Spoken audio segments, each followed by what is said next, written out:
If we take a look at Dublin today, one of the first things we notice is the sheer cosmopolitan nature of the city, with a tremendous mixture of people of all different nationalities now living here. This is a very recent development. Yet over the last 200 years, a number of non-nationals have left indelible marks on Ireland and Irish history. From an Italian perspective, three names in particular stand out. In 1802, a boy from Lombardy came to Ireland to become the pioneer of Irish transport and postal services by road. We also have Guglielmo Marconi, the world-famous Italian scientist whose mother was Irish and whose first wife was also Irish. And our trio is completed by Joe Nannetti, who was a printer, a trade unionist, a politician, and ultimately elected Lord Mayor of Dublin twice.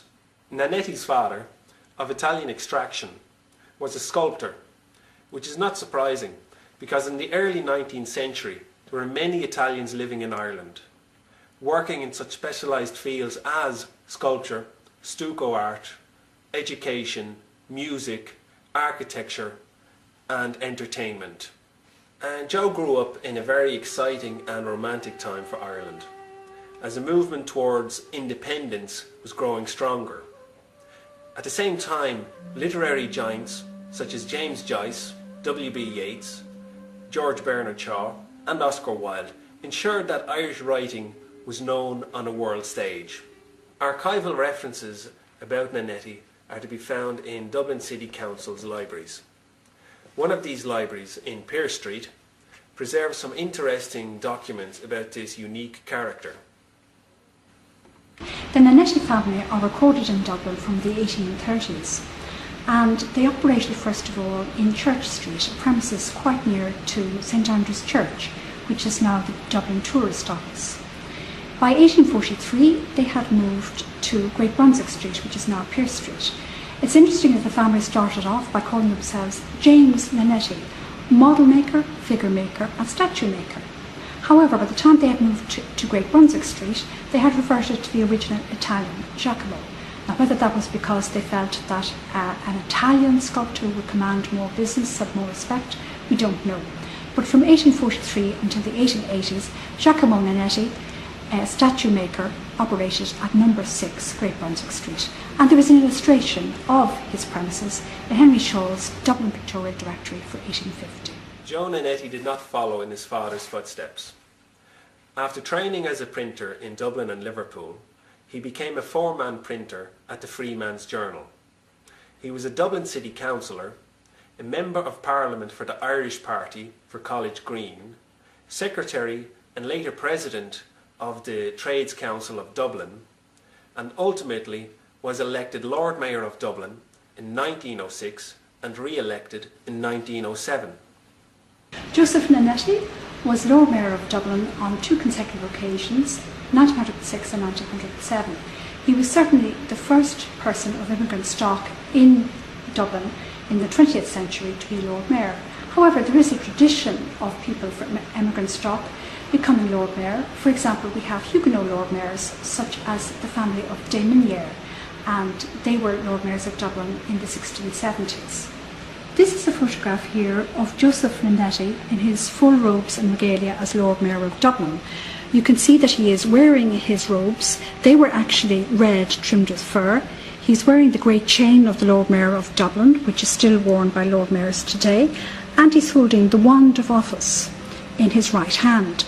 The wand of office is a very ancient symbol. It goes right back to the 16th century, and it signifies that the Lord Mayor's role is to deputise for the King or Queen.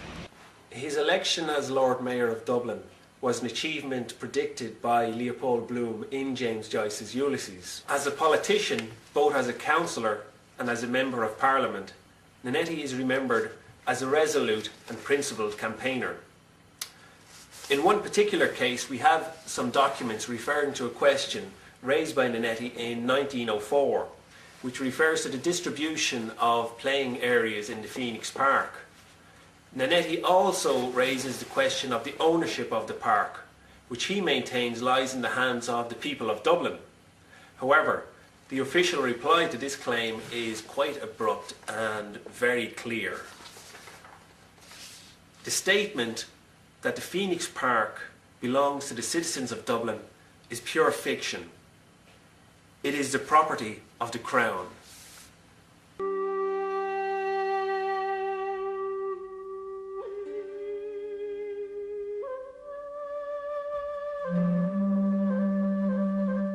Apart from the various offices he held, the name of Joe Nannetti has been immortalised by James Joyce in Ulysses, who mentions him both as a printer and a politician. Most interesting is the episode in which Bloom goes to place an ad in the Freeman's Journal, and there he meets Nannetti and his fellow worker Tony Caprani. The Freeman's Journal was actually the oldest newspaper in Ireland, predating the Irish Independent. In Dublin, there is no better place than the Print Museum to recreate the working ambience of this encounter.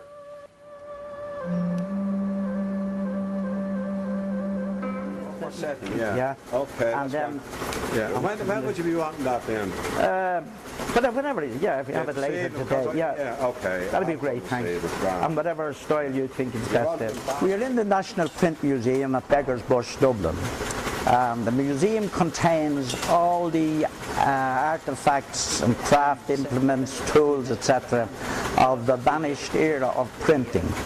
And we have here, and are very proud of, I'm standing beside this lino machine, which is the type of machine featured in this book where Joe Nannetti is giving instructions to the operator, and it was the type of machine that was used in the Freeman's Journal in that famous passage where Leopold Bloom enters the print office to place an ad with Mr. Nannetti and his fellow worker Nannetti Caprani, who was my grandfather.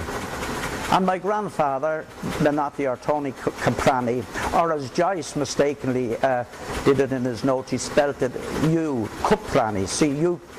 And I understand in his original notes it still remains there, but I think that was a kind of a Dublin pronunciation of Caprani. My great-grandfather was in the printing industry. My father wasn't, but my uncles and brothers were. So we're a long-established Dublin printing tradition, and I like to think that I have another connection, in fact, with Joe Nannetti, in that at one stage he was president and chairman of the Dublin Printers Union, and I was honoured to have that position many years later. In the heart of Georgian Dublin stands a magnificent mansion house, official residence to the Lord Mayors of Dublin in recent times. In the main hall you will find plaques and coats of arms of past Lord Mayors, including a plaque dedicated to Joe Nannetti. Originally from Naples, the Nannetti family that settled in Dublin came from a long tradition of globetrotters, with the result that we find members of the family in Ireland, in Australia and in America.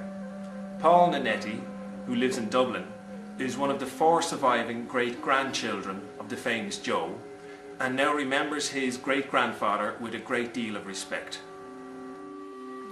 So my name is Paul Nannetti. I'm one of 4 great-grandchildren of Joseph Nannetti, who were born in Dublin. Only 2 of us live here now, 2 have emigrated. The Nannettis originally came to Dublin from Naples. 2 brothers came at the turn of the 19th century. They were stucco plasterers, coming to work on the building boom in Dublin at that time. One stayed and married, I believe, an Irish woman and opened a shop in Brunswick Street, a sculpture shop. The Nannettis clearly came a long way to live in Dublin, but they have left behind a tradition of globetrotting. Of my father's 7 siblings, 4 of them emigrated or went to live abroad, and of his children, 3 went to live abroad, and I myself have come back recently.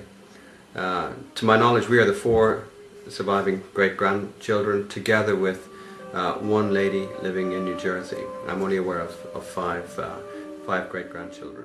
So the legacy of or what it means to be a Nannetti living in Dublin, obviously it's an unusual name to have, and you can't forget the tradition and the history.